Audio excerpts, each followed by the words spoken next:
Indirect U.S.-Iran talks held via Omani mediation as Tehran declined to engage in direct negotiations with Washington.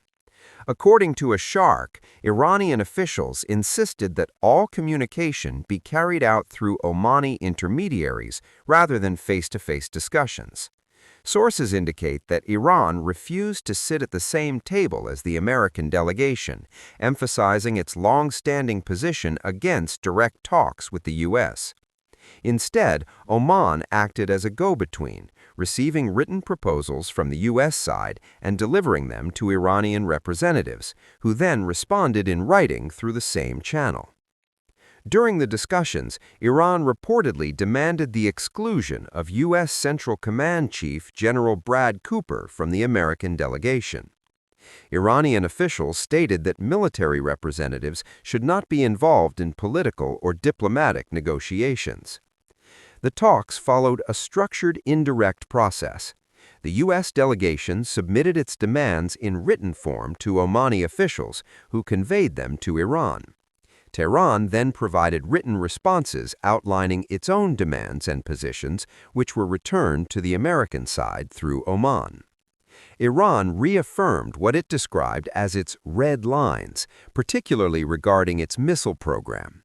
Iranian officials reportedly made it clear that their missile capabilities are non-negotiable and would not be suspended under any circumstances.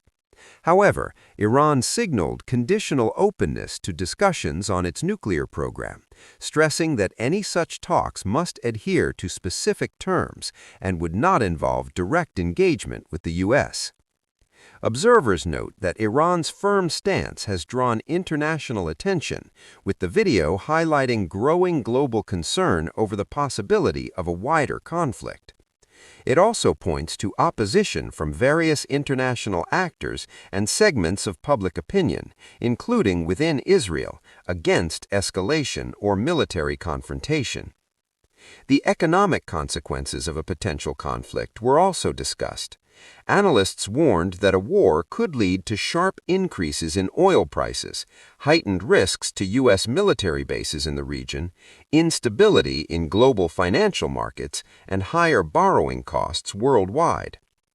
The video further suggests a noticeable change in Iran's diplomatic posture, describing a more assertive and confident approach compared to earlier periods when Tehran appeared more inclined toward compromise. Finally, the report critiques U.S. demands related to Iran's missile program, questioning the rationale of such requests, while other nations, including the U.S. and Israel, continue to maintain and develop their own missile systems.